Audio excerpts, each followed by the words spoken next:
Toujours pas annoncé pour l'Europe, le jeu de baston Bleach, tiré du manga de la série du même nom, s'offre une petite galerie maison histoire de vous montrer ce que vous réserve ce titre dynamique au possible. S'il faut se faire à la prise en main, on ne peut nier que les affrontements sont plaisants, en ce sens qu'à la manière d'un Dragon Ball Z Budokai Tenkaichi 2, il est très aisé de se transformer en plein combat pour profiter d'une puissance accrue.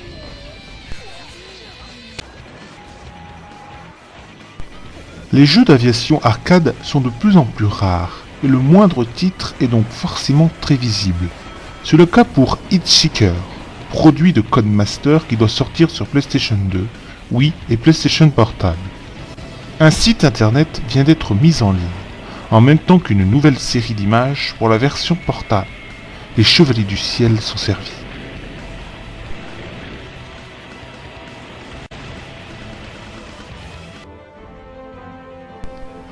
Veuillez noter dans vos agendas que la première mise à jour pour Vanguard Saga of Heroes a lieu aujourd'hui.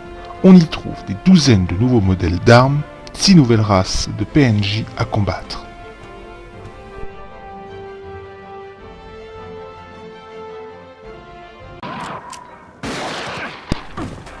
On le croyait déjà perdu, oublié dans le gris des productions moyennes.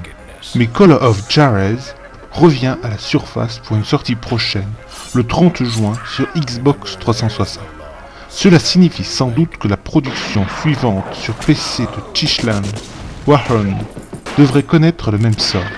Aucun détail n'a été donné sur cette version console de Call of Juarez. Y aura-t-il du contenu supplémentaire ?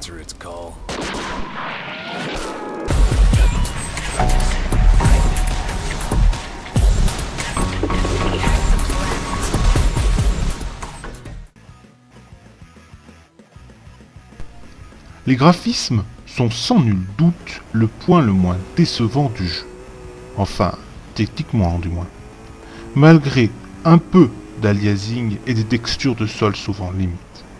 Car en termes de variété d'images, c'est très triste et ô combien répétitif.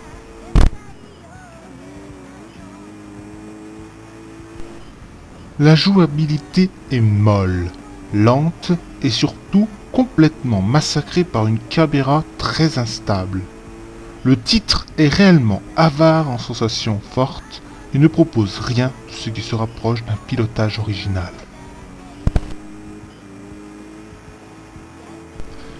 Pour la durée de vie, inutile d'acheter le jeu si vous ne jouez pas online. D'ailleurs, inutile d'acheter le jeu si vous jouez online également. En solo ou à deux, Tokyo Drift a le même problème. Malgré de très nombreuses possibilités de tuning, le plaisir de jeu ne justifie pas le temps passé dans les menus.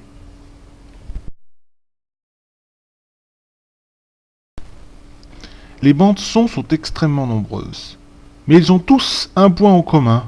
Ils vous feront à tout jamais détester la dance et la techno. À côté de cela, les moteurs tentent de percer, sans convaincre décidément.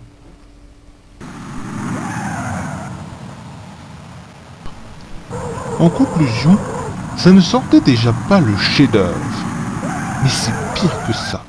Finalement, Tokyo Drift ne vit qu'à travers son tuning poussé, mais ne possède en dehors de ça que de lourdes tares qui en font un titre que même les connaisseurs auront du mal à terminer.